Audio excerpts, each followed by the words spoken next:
Whipping up a classic Caesar salad. Creating a classic Caesar salad is a quick and easy way to enjoy a nutritious meal. You will need 1 head of romaine lettuce, 100 grams of croutons, 50 grams of grated Parmesan cheese, 2 boiled eggs, and Caesar dressing.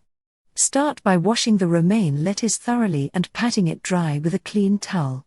Tear the lettuce into bite-sized pieces and place them in a large mixing bowl.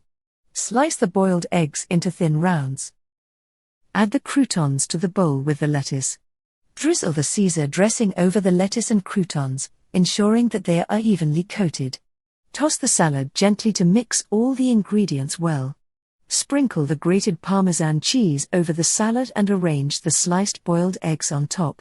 Serve the Caesar salad immediately as a refreshing starter or a light main course, and enjoy the crisp texture and creamy flavor.